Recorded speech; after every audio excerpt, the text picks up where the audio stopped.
far you have come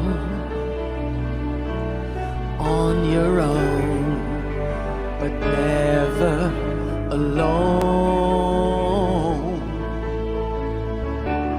Through the rain and through the shine, here's your moment, it's your time. You stood tall and now you see, standing in your destiny. 100 women growing strong. 100 women where you belong. You stood tall and now you see, you have reached your destiny. Woman.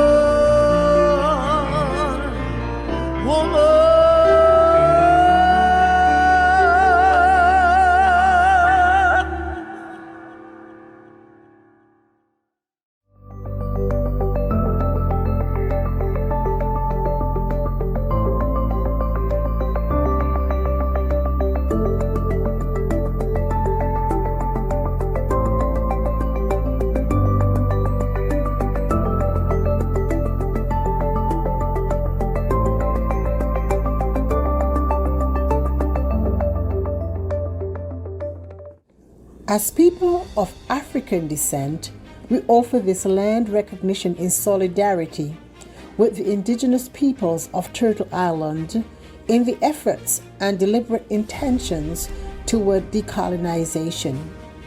As people of African descent, we acknowledge the land of Turtle Island that sustains us, express deep gratitude to its indigenous peoples, and pledge to honor our dignity and divinity that ultimately connects us all. By Kay Johnson. Welcome to 100 ABC Fireside Chats.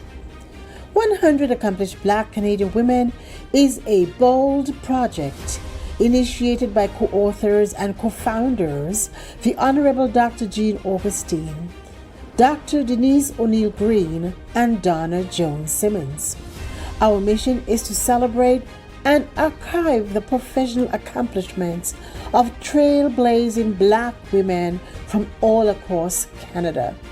The goal is to create an ever-expanding database available for current and future generations via print media, public and private libraries, as well as our website, which is www.100abcwomen.ca. In addition to our fireside chats on topics that matter to our communities, such as education, healthcare, entertainment, creative arts, trade union, and so much more, we offer biennial book launching galas and biannual symposiums. The co-authors and co-founders would like to take this opportunity to thank each of you for attending today's fireside chat. We know that you will find these sessions educational and inspirational. So sit back, relax, and hear from our brilliant and talented honorees. Hello, I'm Jean Augustine. It's Black History Month in Canada. It was actually 28 years ago, December 1995, that I proposed a motion that we celebrate and designate Black History Month in Canada. A motion that was unanimously accepted by the Parliament of Canada. This year, the Black History Month theme is ours to tell, or stories to tell. In other words, it's up to you and it's up to all of us to keep the complete story of Canada. Because you see, Black history is all of our history. Black history is not just for Black people. The it is Canada's history. And so our stories in Canada must be inclusive of all of us who are here, all of us who've joined our Indigenous peoples to create this great country we call Canada. So let's do this in this month of February, Black History Month. Let's all tell our story and let's all share each other's story. Happy Black History Month in Canada. Good day, everyone. I'm Donna Jones Simmons, co-author, co-founder, and the architect of the 100 ABC Women Project, as well as the executive producer of our Fireside Chats. Special thanks to our incredible technical support team, our moderator and panelists, who are the drivers behind our weekly inspirational conversations. Let me now turn you over to our moderator, who will introduce herself to you as well as today's topic. Thank you. Hello, everyone. Welcome to another inspiring session where I'm just as anxious as you are to learn more about the wonderful historic panelists that we have. My name's Sarah Onyango, and as a host and producer of several radio shows, I've had the opportunity to interview quite a few people over the 20 years I've been doing this, but I have never had to interview a distinguished panel like the one you're about to meet. So let's meet them. Rita Cox. Rita Cox is a librarian by profession. She's a renowned storyteller, and she's admired as a leader in our community.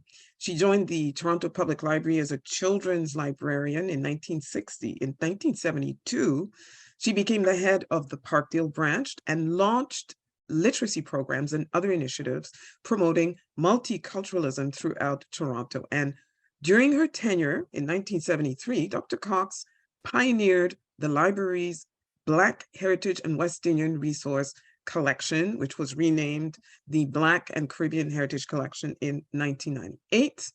And this collection she will tell you more about during our conversation. Irene Moore Davis. She is the manager of continuing education at St. Clair College, but she is more widely known as the president of the Essex County Black Historical Research Society. She was raised in Windsor, and she's very proud that her family has been there since the mid-19th century. And in addition to being an accomplished writer, she's also a talented artist. And as an avid historian, Irene Moore Davis has greatly contributed to the recording of the history of the Windsor, Essex area. Jean Augustine, the Honorable Dr. Jean Augustine. She's a stranger to none of us. She was the first Black Canadian woman to serve as a federal minister. In fact, she was the first Black woman to be elected to the House of Commons, and she represented the riding of Etobicoke Lakeshore in the GTA from 1993 to 2006. She served as the Minister of State for Multiculturalism and the Status of Women in the Cabinet of Canada from 2002 to 2004. She was also Parliamentary Secretary to then Prime Minister Jean Chrétien. And before that, she had been a school principal. She's also served as Fairness Commissioner of Ontario. And after she retired, she served as a patron for several nonprofit organizations across Canada. And in 2008, she established the Jean Augustine Chair in Education at the Faculty of Education at York University. And we are definitely going to have to talk about that. Dr. Afua Cooper, educator, historian, performance artist, poet, prolific writer of 13 books. She's considered one of the most influential and pioneering voices in the Canadian dub poetry and spoken word movements. Her poems are published in numerous regional, national, international journals and anthologies. She is an internationally ranked historian. She has taught Caribbean cultural studies, history, women's studies, and Black studies at Ryerson, well, then Ryerson, Toronto Metropolitan University, and York University, at the University of Toronto, and at Dalhousie University. She's the founder and past president of the Black Canadian Studies Association, chair of the Lord Dalhousie Scholarly Panel on Slavery and Race, and lead author of the report on Lord Dalhousie's History on Slavery and Race. Welcome to our distinguished panelists. So in this first round, I'll have everybody sort of fill in maybe some blanks or highlight a few things that I did not mention in your introduction. I'll start with Dr. Cox, Rita Cox. Well, I started and will always have the most important part of my career as a storyteller, because my storytelling was a community builder, an education tool, a way of coming together with other people, a way of joining other storytellers in the many ways of telling stories. And it has been a sustaining ingredient in everything that I have done in my career. Thank you very much, Dr. Cox. Irene, is there anything you'd like to add to that very brief bio? Sure, I'd love to update it. I mean, I did retire from the college sector after a lovely career of more than 20 years, but I've been enjoying my time more recently as a project manager and research associate for the University of Windsor, working on some Black history projects that are very dear to me, and have started a talk show with two wonderful friends. Of course, there's the podcast, produced a documentary, and I'm now working on a series of 3 short documentaries. So there's been a lot going on, but I am just all about, in this moment, just sharing as much Black Canadian history as possible in whatever ways make sense and are accessible to people. Oh, thanks for that. The thing with very, very busy and highly accomplished women, their resumes change and they quickly move on they take on new projects and new roles.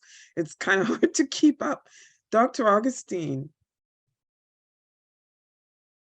Where am I right now? And what are things that I thought it important to mention in my bio? Yeah. And I was reminded a few days ago by someone who grew up in Metro Toronto Housing Authority.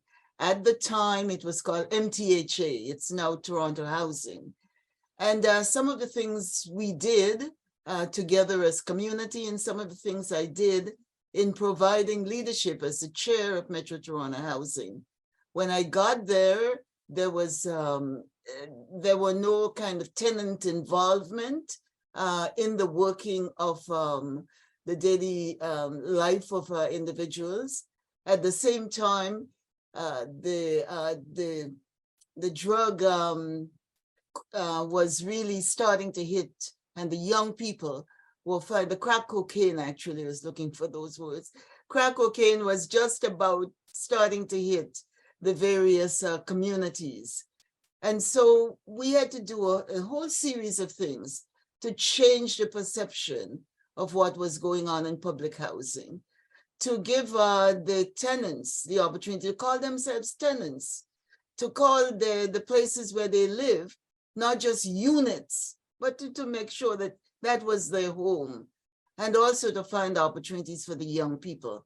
So we started things like Rookie Ball, we started children's breakfast clubs, getting the parents engaged and involved. We started anti-drug programs and programming, and at the same time bringing in some supervision of the premises by security and security guards, etc., to make sure that things happen, and giving ownership so that you have the key. You don't have to look for a manager all of the time.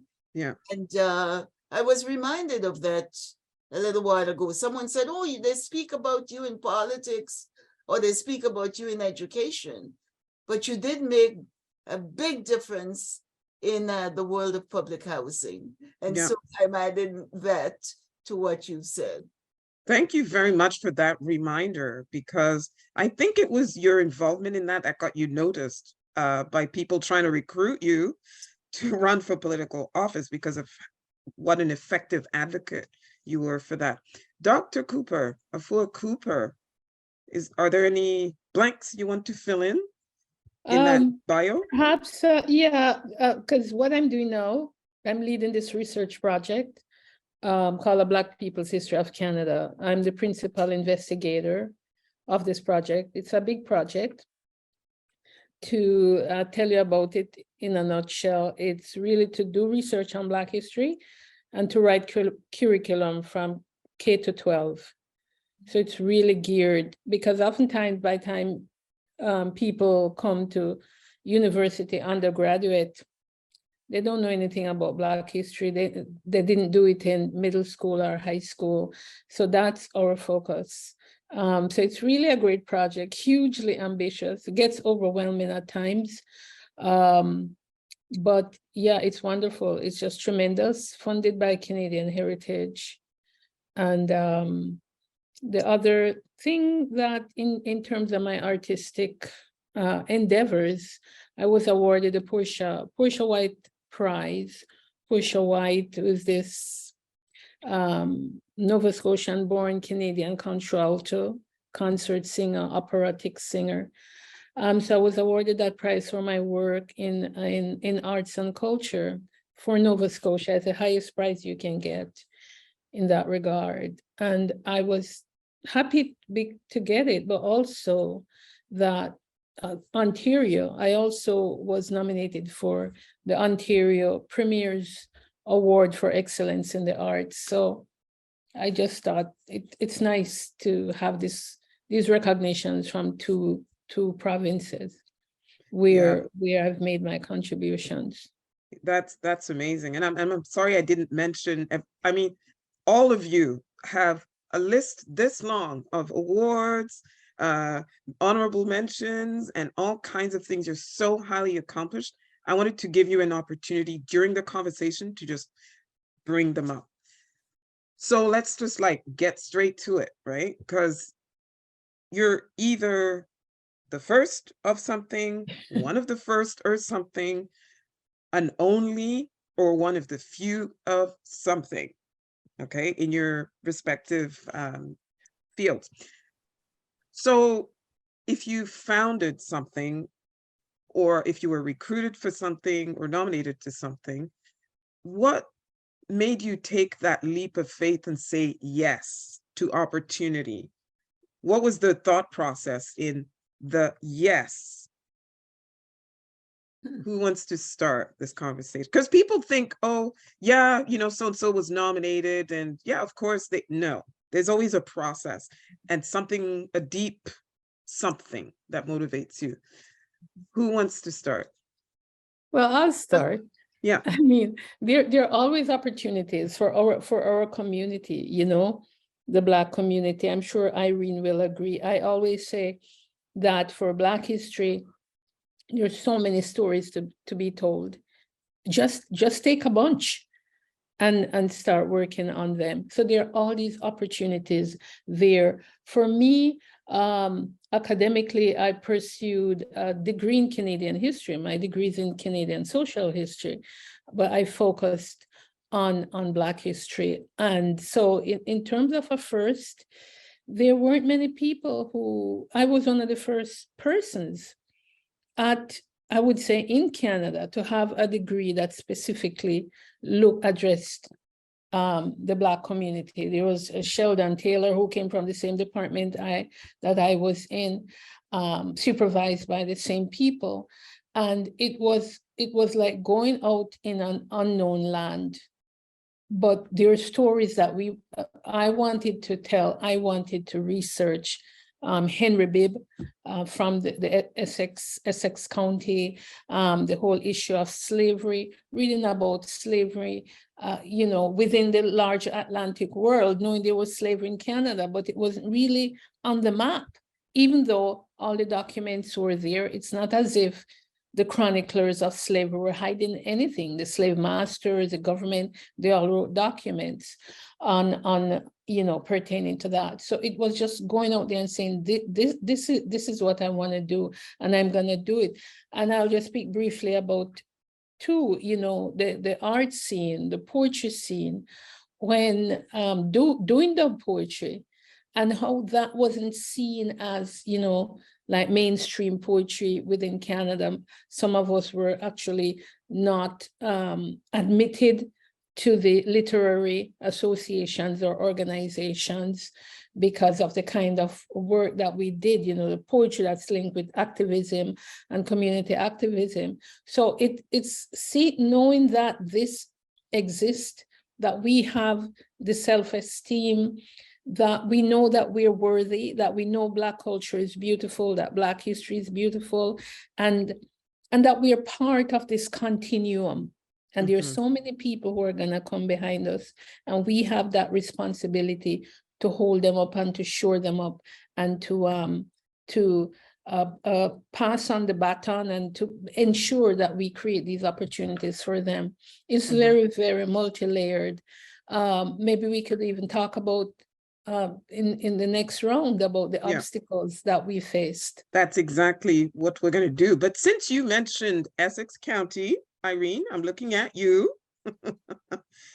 What was your why? Yeah, for your yes. My path has been a little different because most of the things that I have loved most have been in the capacity of a volunteer.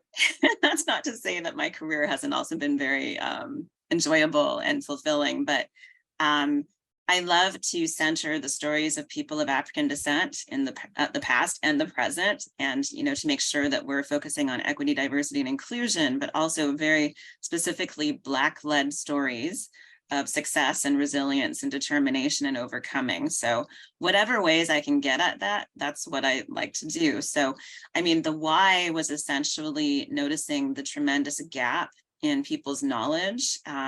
It really began many years ago. I'm not going to tell too long of a story, but I was involved in judging a speech contest for Black History Month. And that of course suggests that I was already kind of involved in the scene. But it was wonderful high school students from around Essex County who had done a great job preparing Black History Month speeches for a speech contest for one of our English school boards. And 100% of the speeches they offered were about African Americans. 100%. There wasn't a Black Canadian mentioned in any of those wonderful addresses.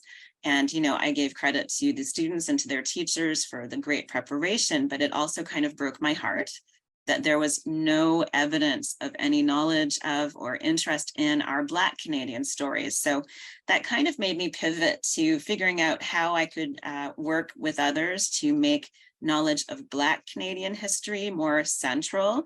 I've had the great opportunity of working with some wonderful colleagues and fellow volunteers and school staff on curriculum resources for our Greater Essex County District School Board down here in Windsor and Essex County to make sure that teachers have access to resources that are very locally focused about Black Canadian history. I have had opportunities to engage in some great documentary making, and we're so proud of our film, The North Was Our Canaan, which focuses on Black Canadian history in the town of Sandwich, which is now part of Windsor, and won some awards for that. Now working on a series called Across the River to Freedom, which focuses specifically on 3 extraordinary couples who lived in or passed through Sandwich and were really important to our history nationally and locally. Henry and Mary Bibb, Caroline Quarles Watkins and Ellen Watkins, and Thornton and Lucy Blackburn. And, we've had an opportunity, some friends and I started a talk show called Talkin' Real Melanin, which centers Black stories in the present day, as well as offers a focus on businesses that are owned by people of African descent, performing artists of African descent, just Black community issues. So we're really proud of that project. But above all, I've just been really trying to get as much information out there through the media as I can, through social media and the traditional media, making sure that people are aware of how long people of Black, African, or Caribbean descent have been part of this region. and letting people know about the street names that are named after enslaving families, and the fact that there were individuals here who built this community or these communities long before anybody really thinks we got here. And the importance of all of these Underground Railroad stories, but the 20th century stories too, all of that has to be told. I love this year's Black History Month theme, which is Ours to Tell, because it really centers the importance of all of us engaging and sharing those stories. And later on, I'll talk about some other projects that are meaningful. Yeah, for sure. And since you talked about storytelling and Ours to Tell, I mean, the #1 storyteller, Dr. Rita Cox, with her Order of Canada for being such an icon in the art of storytelling. Can you tell us what motivated you to start your Caribbean Heritage Collection? I was working in the Toronto Public Library. I came there to do research. I came to Toronto to do research in the early children's literature because of the fame and honor of the Osborne collection, which was cited there.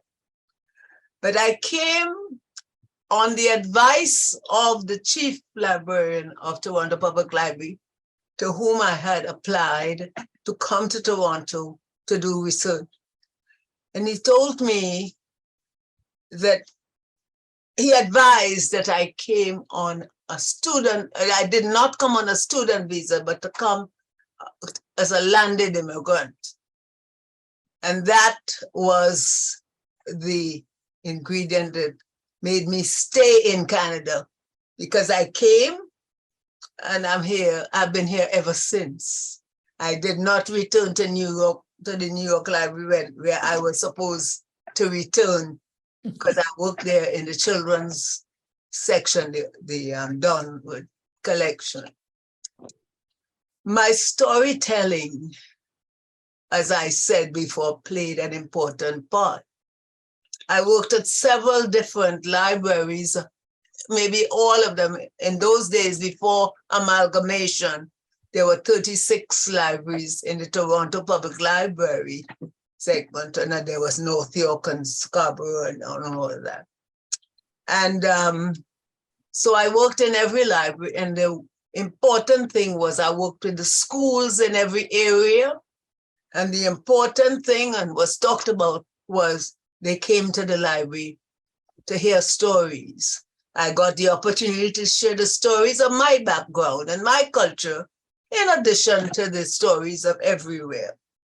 And then I went to the Parkdale Library, which population at that time was quite, there were number of Caribbean people, Black people live in Parkdale because it was a reception area. And in those days, again, before amalgamation, the Parkdale Library also housed the foreign literature collection, they called it in those days. And so I was responsible for the foreign literature collection as well as the regular library collection and the lending and all the things that you do in libraries. And I observed, I had 23 collections in the library, in the foreign literature collection, but I didn't see myself in any of them. And when I brought it up with the area's head, she said, but your collections, Caribbean literature is English. I said, yes, but it has a special, it's different. And it is also something that needs to be separated in order to be recognized properly. And I had great support from the Toronto Public Library for that suggestion. And I had a head who was ahead of his time. And when I brought up that at one of the heads of, by that time I was the head of Parkdale, he said, what's you waiting for? I'd never forget that, Harry Campbell telling me, what are you waiting for? And I didn't wait any longer. I started to investigate how to be able to get books on Caribbean literature, wasn't that day, from everywhere, because it wasn't all readily available. And I got permission from the library board to buy books from England, from the Caribbean, from everywhere. And that gave me the spice to add to the soup. And it was then the Caribbean Literature Collection, the West Indian Literature Collection. And I started. I had some challenges. You asked about challenges. People at the head office had their ways of doing things. Where do we put these books? What do we do? How do we put them in the accession line and that sort of thing? They're English. They're not in different languages. And so we had a bit of that, even to put them on the catalog as they came. But eventually we went through, and well, after a little bit of a tugging and pulling, we prevailed.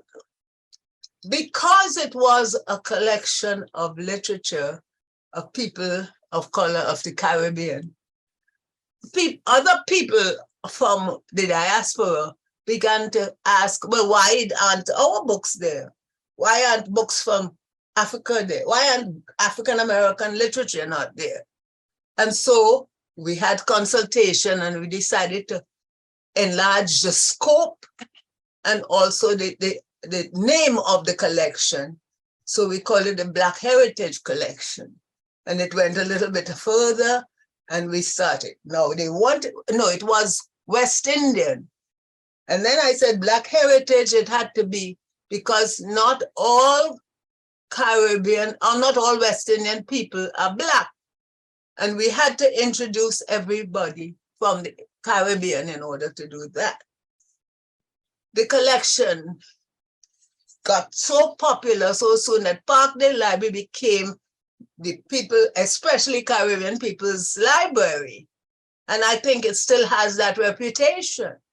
Mm-hmm. The collection itself grew, the connections grew, mm-hmm. And I want to say, Akua is there, it also was a sort of the stage of the Parkdale Library's auditorium was this responsible for a lot of people like Akua and the dub poets and all of them getting their teeth.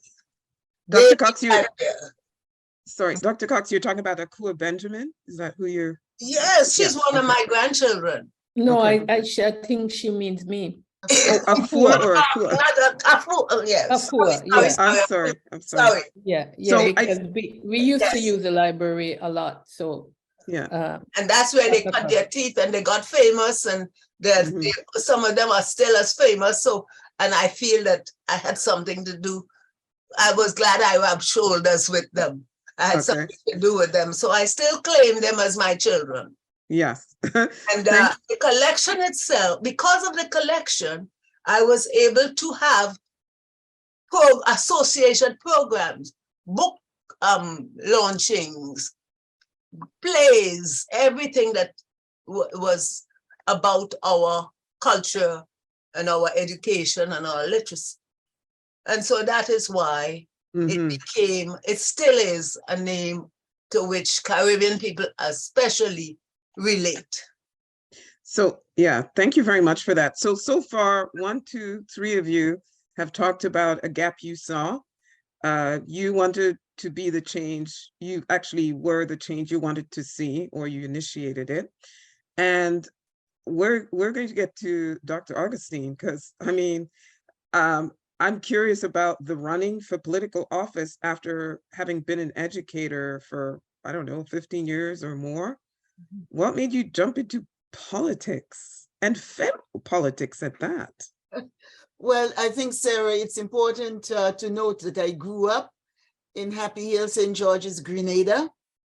And I grew up in a kind of social activist setting where we were very conscious of those who have and those who didn't have, about the estate owners who owned the land and the people who worked the land and got very, very little money for their day's labor. In my early teens, I saw the arrival of Eric Matthew Gary, who came to Grenada and organized the plantation workers and talked about justice and fairness and equity. And and all about union and giving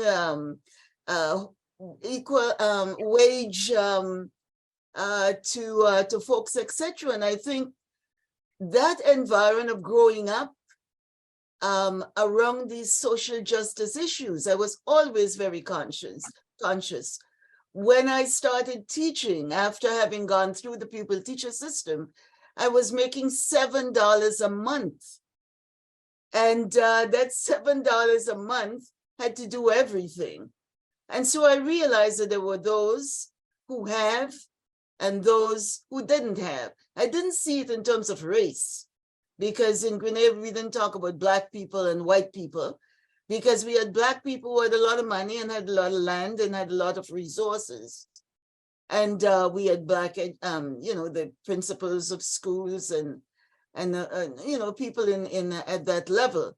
But I had that sense that the society could be just, could be fair if certain things were done.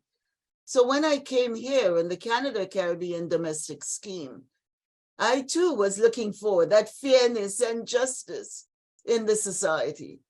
And I found a lot of people who were working towards this just and fair society. Toronto at the time, we used to have demonstrations and protest marches and all kinds of things happening every weekend. We were writing letters, etc. And there were things that we had to address. And that was, we didn't say racism at the time, but we called it prejudice. There were things like the landlord and tenant. There was no act, nothing that gave us any kind of justice. A landlord could say it's for rent, but not to you. One could be denied places in the workplace, or you could be hired at the front door and you watch other people get the promotional opportunities, etc., etc. And my first push against the system was when I had, boastfully, I had Oxford and Cambridge Overseas School Certificate A-level, and I was told that I couldn't get into Teachers College. So I realized the injustice that there was, the lack of recognition of us as Black people in the society. And I've never really think of myself as Grenadian or as Caribbean. And immediately I came here, I started walking with people of African descent. And I recognized that there were people of African descent who were here for generations on end. I recognize our situation, my situation, which always was at intersections, where a Black woman, an immigrant woman, a Catholic woman, etc., etc. And so looking at all of these things that are considered unjust, and then of course, we had at the political level, things like recreating here in Canada, this just society, working for this just society. And so this is how I rolled my sleeves up. People like Lloyd Perry was the highest bureaucrat I knew of in the Guardian of Ontario, and other people who were out there, and I could reel off a whole lot of names. And we started doing the advocacy to get Black faces on television, to get Black voices on radio, to get promotional opportunities for Black people, to have us get the places in the society where others were and other young people could see their future. And so I worked with everybody. With Rita Cox, I was always in the library there with the Caribana startup. Dr. Fua Cooper was my executive director when we celebrated the bicentenary of the abolition of the slave trade. I was out in Windsor with all of those folks, with Carolyn and others. So I was very much, and I saw myself very much, trying to ensure that people of African descent in this country had a place. And so when I was asked to run, as it were, I didn't leave Grenada saying, I want to go to Canada, I'll work as a domestic, then I'll teach, then I'll become a politician. There was just no path that I had set out. And the fact that I was asked came about as a result of my activism on several fronts. I was on the board of the Donwood Institute, where we were talking about mental illness. We were talking about addictions. We were talking about and planning so many things that are part now of the CAMH programs.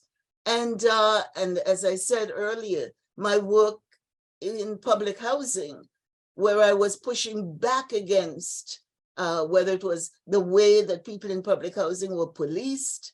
You know, they knock the door in Forest Hill, they'll kick the door in public housing, all of those things.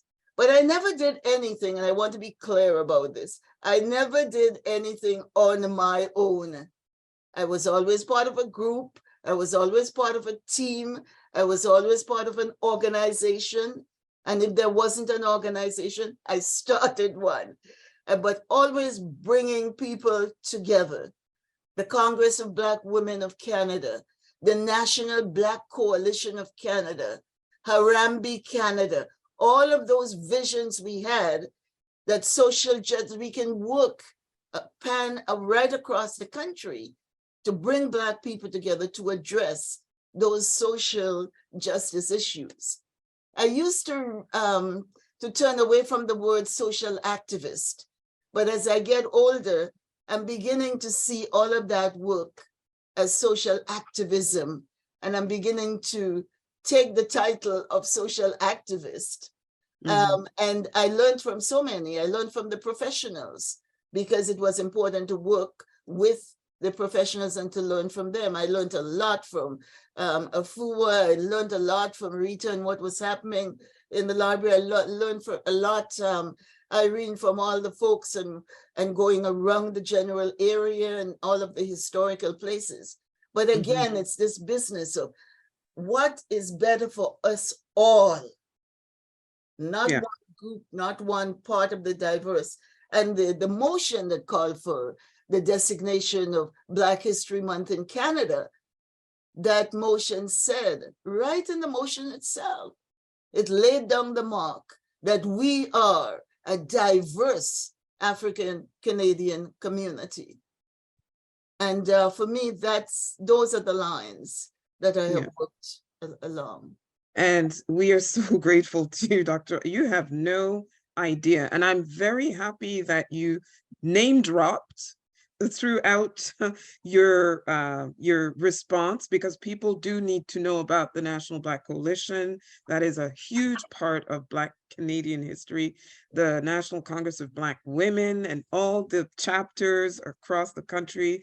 I mean, there's so many folks. You need to Google Jean Augustine. You will see so many Black organizations highlighted there that you need to know about, okay? So we're going to come back to your legacy, Dr. Augustine, because there's the chair and then there's the center. So we'll talk about that. But really, I want to move on to this whole idea of, you know, being in a distinguished category like you are, the kind of responsibilities that one has to bear. What responsibilities do those entail, if any? You may feel, no, I don't feel responsible. I'm just doing me and that's it. Or you may feel, you know, a particular burden. And how do you deal with that? And how do you overcome the challenges that come with being first only, one of the few, one of the only? Afua. Yeah, I am. Thank you, Sarah. First, I also want to say that it's really a great pleasure to be invited here. Thanks to Donna for, you know, the invitation, and to be in the presence of two of our great matriarchs, Honorable Jean Augustine and Dr. Cox. It's really, really wonderful. I also feel these two women have mentored me throughout my coming up, you know, into activism. So this is really a tremendous panel, just to let you know that, and to have another trailblazer like Irene on the program, and you, Sarah. We worked so much during that bicentenary event. I want to say that it hasn't been easy. It hasn't been easy. And if it's easy, if it was ever easy, it's because of collaboration with people. It's because of, I was part of a community of people who understood struggle and who were not afraid to struggle. But that we have to be cognizant of white supremacy. Like, we live in a society that's built on white supremacy. White supremacy is braided throughout every aspect of our lives, throughout every system that we live in, whether it's educational, health, even love and romance. There's that white supremacy determining how love, romance, marriage, etc. So we have to battle against, will battle against people, generally speaking, white people, but also people from our community who feel that Black people are less than, who feel that our culture and our history are not to be celebrated. So, I'm in an academic setting, and you come up on that every day, even after George Floyd, even after that, after George Floyd's murder, everybody was doing the EDI thing and making all these statements, and they're gonna do better. You still come up on that. You come up on that in the curriculum. You come up on that where administrators say, okay, yeah, we're gonna do this project, and then 6 months down the line, they say, oh, there's a budgetary issue. We don't have the money for it. Can't do this Black thing. I am reminded of the ROM in 1989, 1990, when many of us were undergraduate master's student like myself at the University of Toronto. And when we took on the Royal Ontario Museum for that racist exhibit that it had up into the heart of Africa, and protested. So you're talking about, achievement, something that stood out. And 6 months later, the exhibit came down through our efforts. But it came at a cost for many of us. I know I was blacklisted. After that, I couldn't find work. I thought I would leave and go to Africa or, go back to the Caribbean. And so many of those people, quite a few of them did actually leave, migrate and went to Africa or, other places south. So we achieved. We were successful in getting the exhibit down. What the curators, many of the curators said that those marches, those demonstrations, and the eventual success was a moment, was a pedagogical moment, because after that, museums kind of revamped their pedagogy, the way how they would teach about collections that came from, the global South, non-Western collections. People start looking in their collections. When the ROM did the Golden Age of the Sikhs, for example, and they also did a Caravana exhibit, they consulted with these particular communities. So we achieved a lot in terms of how museums would relate to ethnic communities and in terms of teaching, pedagogy, and all of that. But the toll that it took financially, emotionally, psychologically was tremendous. And in so many instances, we didn't get support from the Black community. I tell you, when the cops on that day, when we were protesting, there were 75 cop cars, Bloor Street, Queen's Park West. If people are familiar where the museum is, and the School of Music and the Faculty of Law, on Hoskins up to St. George, we were surrounded by over 75 cop cars. People were arrested, taken down. So and we were students, some of us very young, some of us had little children there.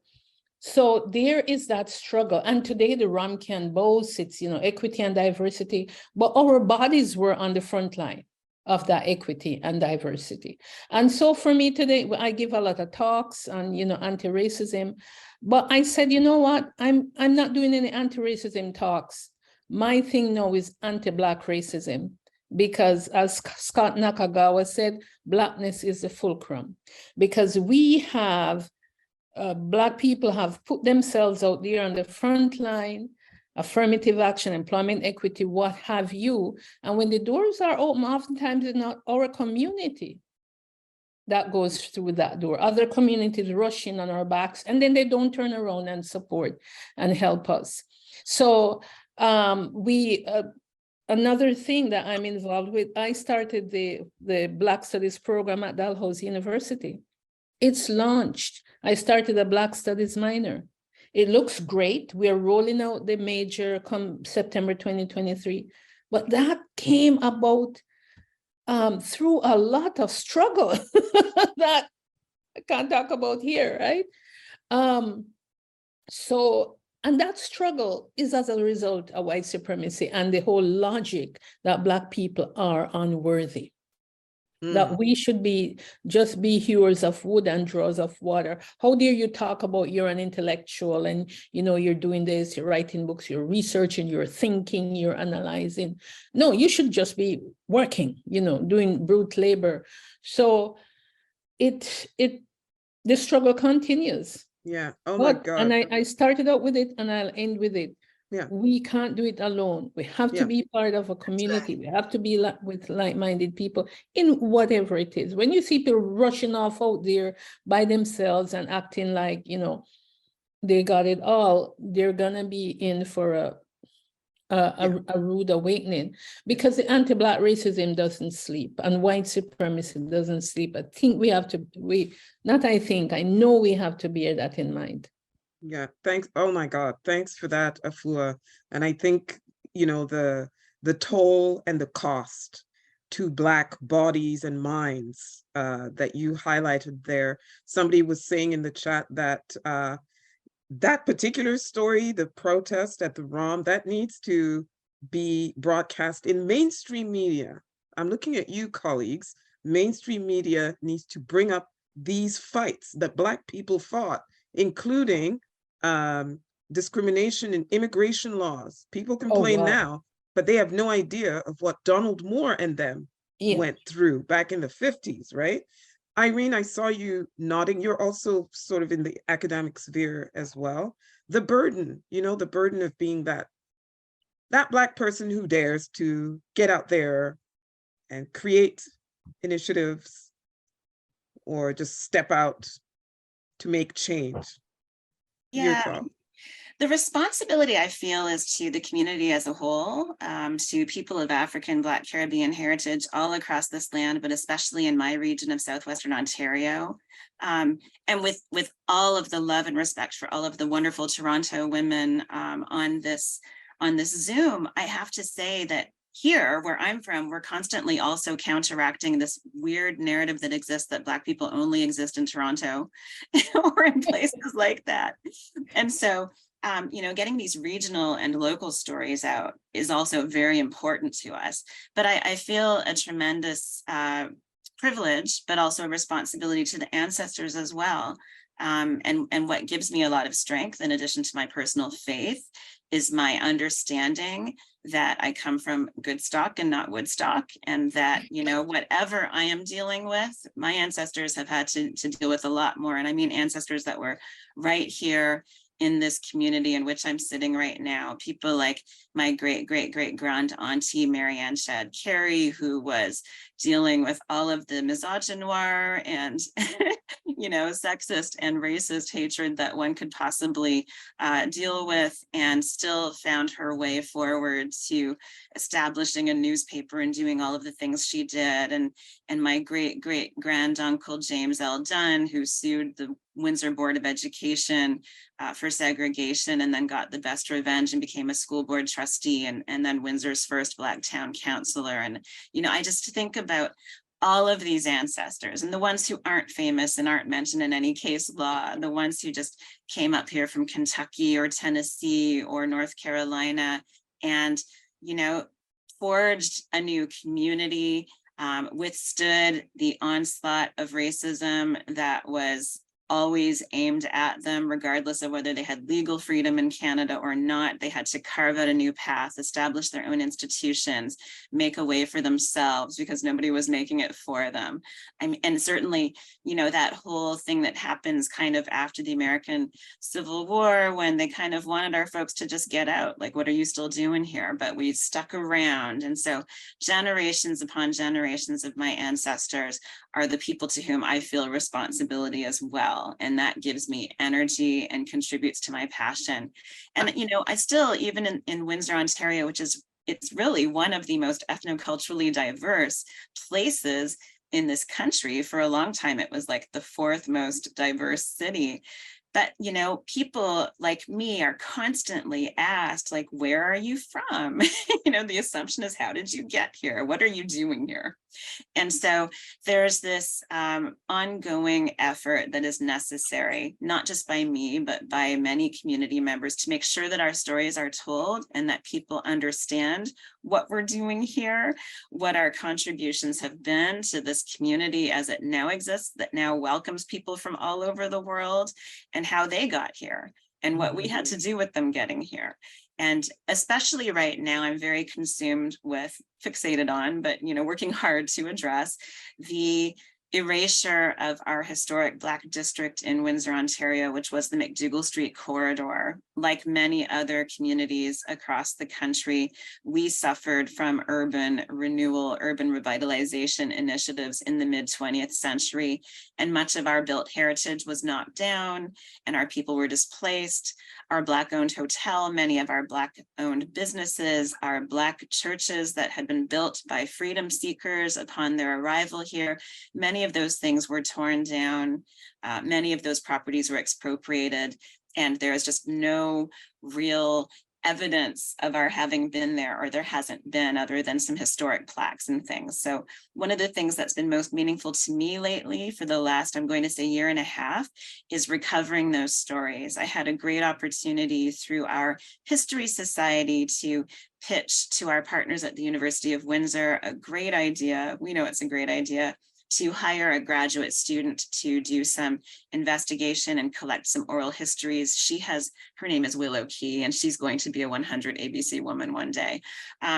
She has conducted interviews with over 30 community elders. Those have been transcribed. They're all part of a digital archive. She's done incredible work. And then we attracted some additional funding to develop a walking tour supported by a mobile app, some videos, a traveling exhibit, a commemorative book, to really tell these stories that have been lost even to people that have grown up in Windsor who had no idea that any of these things ever existed. So that's the responsibility I feel, and just to make these things as accessible to as many people as possible. Academic journal articles are really important, and we have to maintain that commitment to excellence in research, but we also need to make sure the average person is hearing these stories. Exactly. I really like I come from good stock, not Woodstock, right?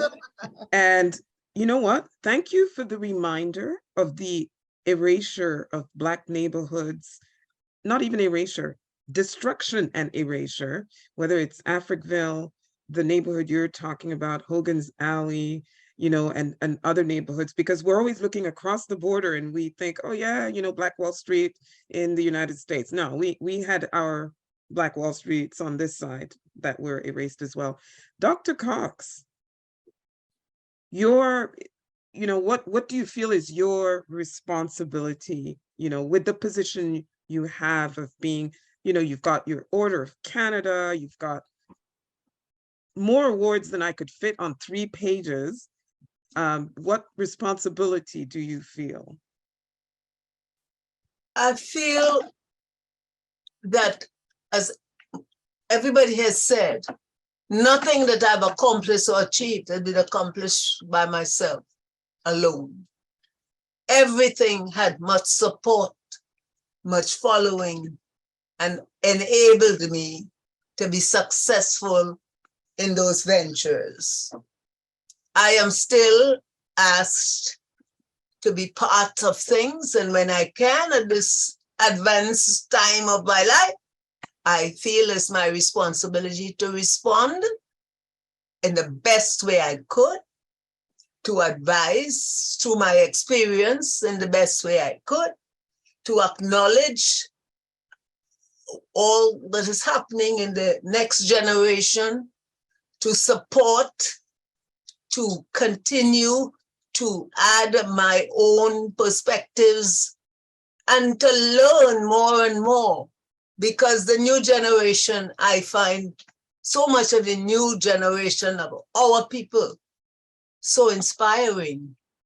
And so to be there, to give part of my own experiences, both positive and negative, and just be part of this community, I feel so honored and so fortunate to be still part of a community, most of whom I knew when they were little children, most of whose children I'm still involved with, and to look at some of them who have grown and developed and have become community leaders and academic leaders and everything else. So my responsibility is to stay in touch as much as I am able and be there as long as I can and contribute in some kind of substantial way in the best way I can. That's my responsibility. Thank you very much, Dr. Cox. And by the way, happy birthday. We are so grateful that you chose to spend part of your birthday with us in Thank this you. amazing, amazing conversation. And I like the idea of an older generation reaching back, but I'm hoping that more of our younger people will really understand the value of our elders, right? And not wait to be my age, middle age, to be losing all our elders, and then to suddenly discover that they should have asked these questions, interviewed so-and-so, filmed so-and-so, done a film or a documentary on. Speaking of films and documentaries, Dr. Augustine, I'm looking at you. So, okay, so you were a minister. You weren't just elected to the House of Commons. You became a minister. And so having that sort of power and platform, what did you feel your responsibility was?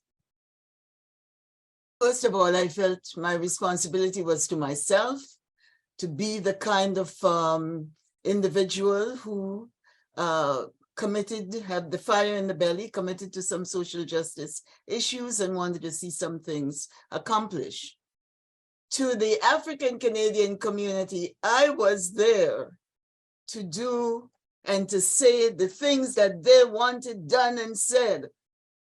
What is that woman doing there? She has to do this. Actually, I tell the story of one young man. I say young, I don't know how old he was. Shortly after I was elected, sent a letter to my office. Now that you're elected, they have me in prison here. Get me out of jail. And so there was this thing, and the community expected much of you. The community also, and this is something that we have to learn, the community also had aspects of certain segments of the community, very, very critical of the fact that you're there and what you can do, et cetera, et cetera. And one of the things that I think we have to learn as we go forward is how do we rally around each other? How do we support?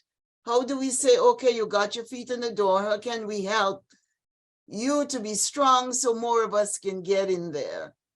And the one has to deal with that.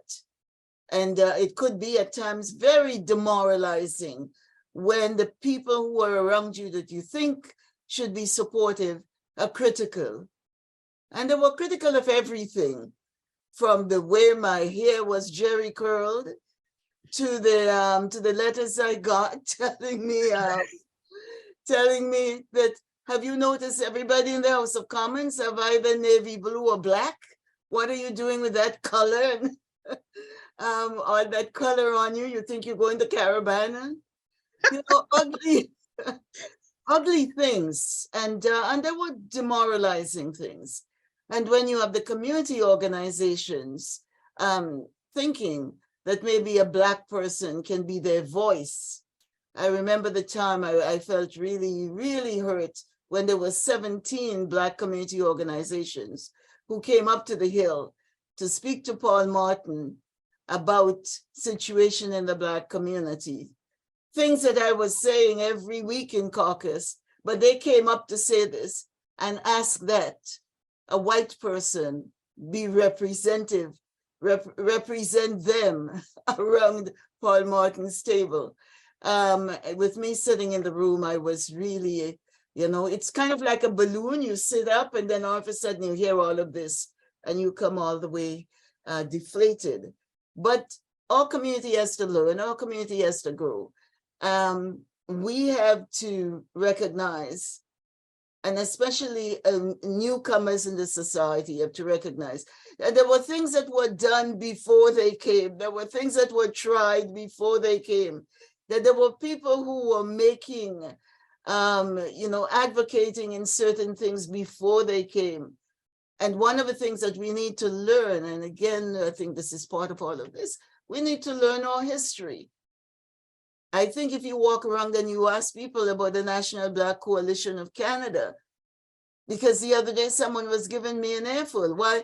I mean, the United States has the, what is it? The Congressional Black Caucus? No, the NAACP. NAAC. Why don't we have an NAAC? And I said, we had that. We tried that. We had also Harambee, which was supposed to be again a national. We had the Congress of Black Women. We had different things, and there were several reasons why these things did not survive or are not surviving today. So we have lots and lots of things in our past, and I would advocate that those who are taking leadership learn about the past of either the organization where they're taking leadership or the area in which they're taking leadership, to do some research, see what Dr. Google would provide them with before they set out saying that we've never done this. Our community has always been a community of activism, a community of pointing out, a community that were always ahead of its time, with individuals who were visionaries. And because, as Afua would say, because of white supremacy, because of so many things in the system, because of the lack of our ability in some instances to talk truth to power, or to have power listen to the truths that are being presented, a lot of things have not occurred in the way in which these days we're talking about diversity and equity and inclusiveness and all of this. But we ourselves. And so the theme for this Black History Month, our stories to tell. We need to tell the stories. We need to learn the stories. We need to know about the individuals who've made contributions, the steps where we've gotten and where we need to go, and how individuals coming into social activism, into whatever avenue, need to know where to start from. Mm-hmm. Yeah, thank you very much. We also have to find the allies, because in the early days, all the things that we did, we had to find allies. Mm-hmm. And allies were the Black people, the brown people, the whatever people. Indigenous, yeah. The indigenous who understood and who can stand, with us and be supportive. At the same time, we also have to recognize that if we are to go forward, that we have to recognize the indigenous people, the role that they've played, and what has to happen in terms of we do the reconciliation and the reparations and whatnot, how that all connects with our own experiences. Yeah, thank you very much for that reminder about, because, we had the Black Lives Matter protest here in Ottawa. I had to remind some young people that they really needed to do research about Black Lives Matter movements that stretch all the way back to the 1700s. with Black abolitionists, 1800s with Black abolitionists, and people who came after that, the people in the 50s and the 60s. And by the way, there was an NAACP branch in Nova Scotia, of which Viola Desmond actually was a member and supporter and funder. So, when you say, well, we need no, we've been there, done that. We're trying something different. So my very last question before I let the audience make their comments or ask their questions, in 100 years from now, if you have not appeared on a coin like Willie O'Ree or the No. 2 Construction Battalion, if you have not appeared on a banknote like Viola Desmond, if you have not appeared on a stamp like Rosemary Brown, Abraham Shad, and all the other Black people, including Portia White, who have appeared on a stamp, how would you like to be remembered? Dr. Cox, we'll start with you. I'd like because it's your birthday. I'd like to be remembered by my interaction, all the children with whom I worked. They opened the doors and they continue to open doors even at this time. I'd like to be remembered for my contribution to literacy, to the adult literacy, which began with a story in my own Caribbean community when a principal sent a woman to me, telling her to come to the library and talk to me because she must read to her children. And she was from my part of the world. And she said, and that triggered a partnership reading in my staff in the library itself. It started as part of my staff. And it grew and grew, a literacy movement called Project Read Parkdale into a community activity which still exists from the 70s to today. And it serves the community. I'd like to be remembered by my work in storytelling, in training the staff of the libraries, and there are some famous storytellers who were trained by me. I'd like to be remembered for the recognition of, there are many people who will never have things named, have never had things in their lifetime. And there's a park. And when I asked the counselor who asked for my permission, I said, why me? He said, because I can go nowhere in this community before I hear your name. I'd like to be remembered for that. I like to be remembered. There's just been June, a public school in the community has been named the Dr. Rita Cox Public School, the Queen Victoria School. The festivities will take place shortly, but the school has been named. And with my name, it is linked to honor an indigenous contribution by the indigenous community who wanted it linked to one of their sayings. They said, Minagok Public School. And that Minagok means going where, all going together. And it is exactly, it describes what I think my entire career in community has been, going together. And I finally would like to say, in November, I was awarded by the National Association of Black Storytellers of the United States with the Zora Neale Hurston Award for Literature and Storytelling. And everybody knows she's being honored right now in this country for Black History Month by the storytellers. And I was one of the early people in the Storytelling Toronto, which is now a growing organization. And I know a lot of the existing storytellers came out of under my teaching.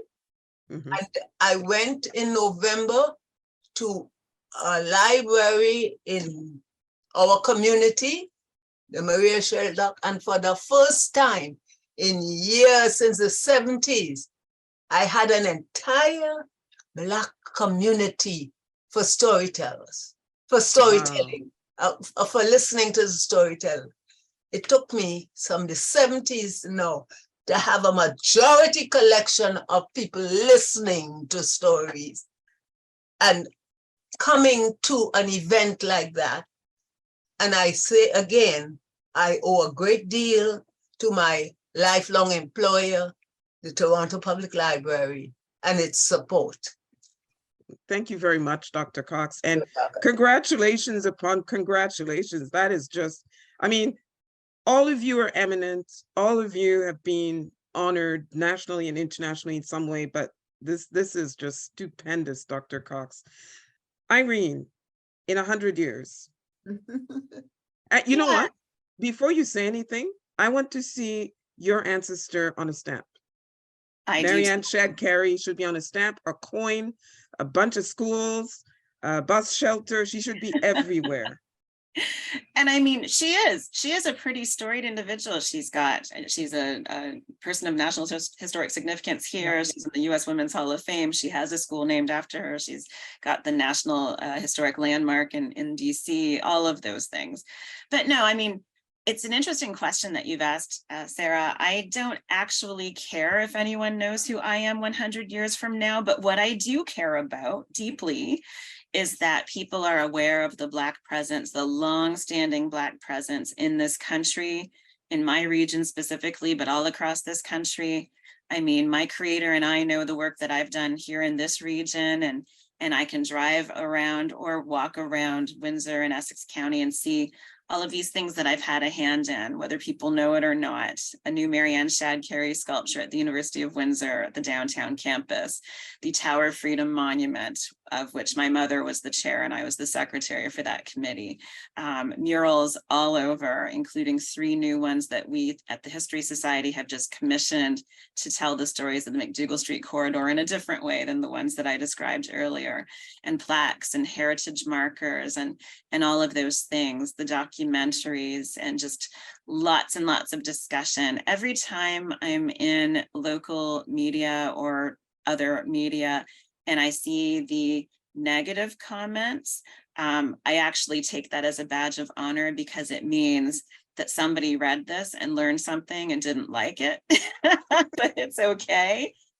They learned something, they were schooled today, and that's all right with me. So, you know, whether anyone knows my name, that's not the important thing for me, but I really just want to make sure that nobody wanders around this town or this area of Windsor, Essex County, or Chatham, Kent, or any of these nearby communities and doesn't have a sense in 100 years of the immense contributions of Black people to this region and to this country.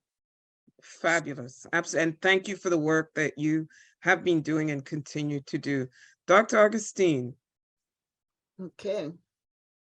You also need to be on a stamp. I don't understand why you're not on a stamp. Okay. What do you want people to remember you in 100 years from now? I believe in sustainability. And a number of the things that I've tried to do, and a number of my efforts have always been, how do we make things carry on? And so there are a few things that will carry on because I think I have in some way or the other. For example, having raised the $3 million endowment dollars for the endowment at York University, and writing a memorandum of understanding with the university that there will always be a program, a chair to support education, community, diaspora issues. And the 3 million will be there in perpetuity, working to ensure that that chair stands.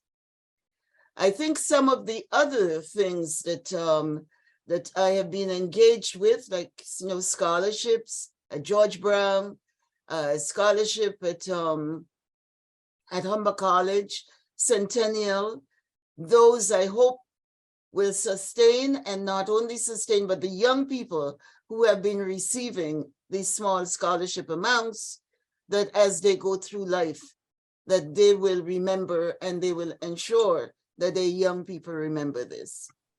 I also know that there are a few things that will stand with the school boards, the Peel District School Board that named a high school after me, with really great principles, service, activism, innovation, and leadership.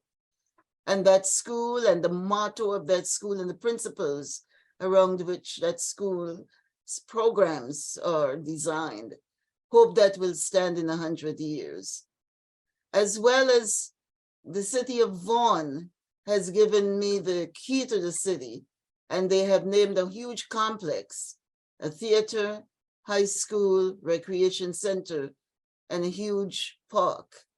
And these things are real estate, and hopefully they'll remain there, simply because they are so named by the council of the time. So what would I like to see on my tombstone? What would I be remembered for? She gave of her best, she tried her best, and she was a community builder. Wonderful. Last but not least, Dr. Afua Cooper, and could we have a poem at the end of your response? Okay. Please, pretty please. Yeah. I think what I want to be people to remember me by was that I was fierce, I was resilient, I was gentle. One of my daughters described me, she was introducing me somewhere. She said, my mother is fierce, but she's also very gentle. So I think of Marcus Garvey and W.B. Du Bois and Anna Julia Cooper. It's 100 years, right? Especially Garvey and Du Bois. It's 100 years. 1914, Marcus Garvey founded the UNIA. The legacies are still with us. We still quote Du Bois over and over and over all the time. So I'm not sure what what I want people. Yeah, I don't know. Like I said, she was fierce. She was a child of Ruth and Edward. She had some indomitable aunts who nurtured her and brought her to where she is. But yeah, so I think that my work in the literary and spoken arts and also in history really putting slavery on the map in Canada. I'm now working now with Pier 21, National Immigration Museum, and a national exhibit on slavery. Of course, my book, The Hanging of Angelique, which broke a lot of barriers in Canada with respect to Black epistemologies and slavery. And, you know, I'm very pleased we're talking about stamp, that Chloe Cooley's on a stamp. Yes, this year's stamp, yeah. Yes, and in 2007, 2008, when Dr. Jean Augustine and I, we did the bicentenary, and we came up with 5 people, places, events provincially. It was Ontario that funded this bicentenary. That, you know, I identified these things should be plaqued. Chloe Cooley was one of them. We plaqued her on the Niagara Parkway. There are still pictures of us going down there, right at the site where she was put in the boat, tied up and rowed across and sold by her enslaver into New York State. The Enslaved Africans in Upper Canada exhibit that I curated with the Archives of Ontario, in which we memorialize Chloe Cooley, Peggy Pompadour, Henry Lewis, and others. The exhibit is online.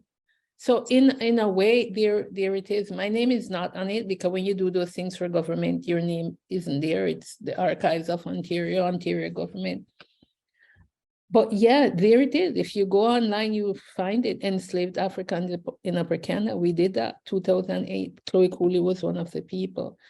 We did the Heritage Minute with Historical Canada of Chloe Cooley. So I just think it's really, really pertinent. I know she's the latest Black hero on a Canada Post stamp. And there were people like us who said they should happen. I've written academic articles about her. So using multiple platforms to bring this information to the public at large. The respect, hopefully 100 years from now, Black people we have the respect that we deserve. As Aretha Franklin said, R-E-S-P-C-T, or in Haitian Creole, R-E-S-P-E-K, respect. Respect. That's 100 years from now. Hopefully we're not having, these struggles. So I'm gonna end with this poem. It's called Memories Have Tongue. It's about sort of my grandmother Cooper, my father's mother, who I think she's responsible for my being a poet and a historian, because she would tell us stories. Not folktale stories, but stories about her family, like her husband or her life. She became a widow when she was 29, believe it or not, because my grandfather died.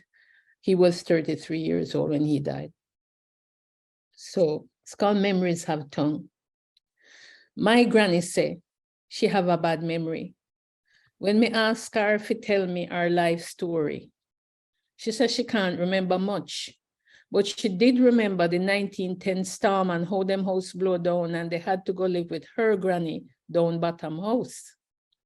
See, her memory bad. But she remember when her husband died, both of them were 30, and she had 3 little children. One in her womb, one in her arms, and one at her frack tail. She remember when them bury him, how the earth bust up under her foot and her heart just broke inside, that when the baby born, she no have no milk in her breast. She remember she wanted her daughter to grow up and be a postmistress, but the daughter dead when she little. She point to the croton cover grave at the bottom of the yard. Child, I old now, my brain gathering water. But I remember 1938, Manly, Buster, Froome, and the riot. And I remember the soldier, them shot and kill a pregnant woman. I remember how it was my husband, father, who come to my father to ask for my hand in marriage. The parents, them sit down in the hall and discuss the matter. And finally, my father concluded that my husband was honorable and gave his consent.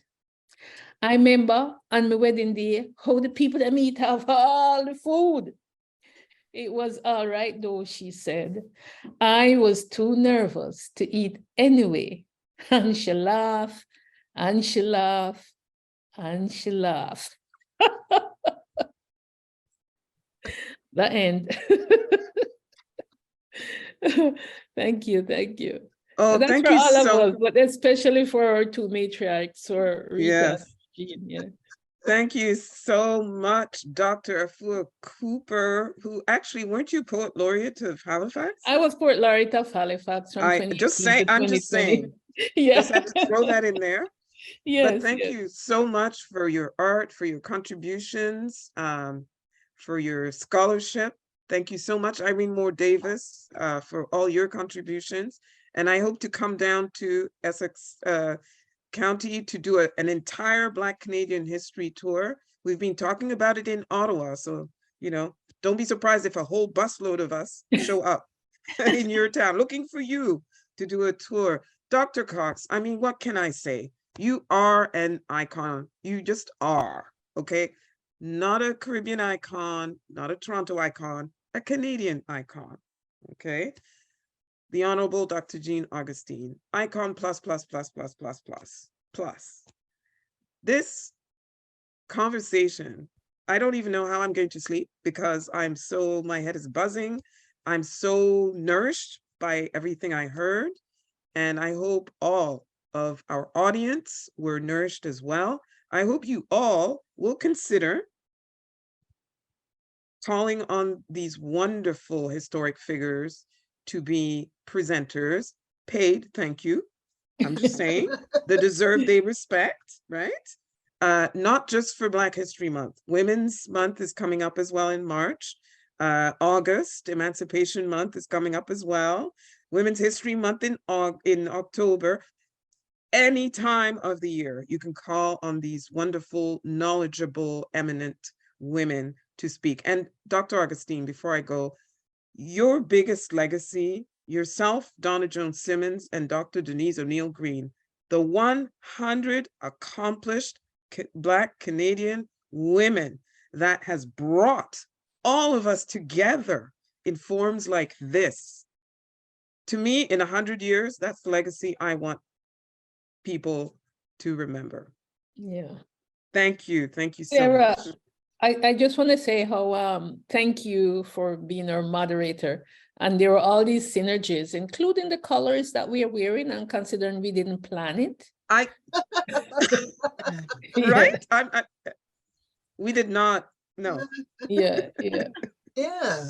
All right. Thank you. Amazing, amazing, amazing. So Rita, what are we celebrating?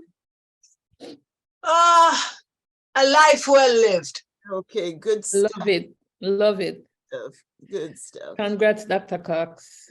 Thank you very much, and congratulations to you. Every time I see something, I say, I take credit. I knew her. Of course. When she was shedding her teeth. Yes, a little girl. Yes. That's right. And I'm so proud of you. Thank you. Proud of all of you, ladies. Thank you. I knew her when. All right, ladies. Irene, And bye to the audience. Bye-bye. Thank you, everyone.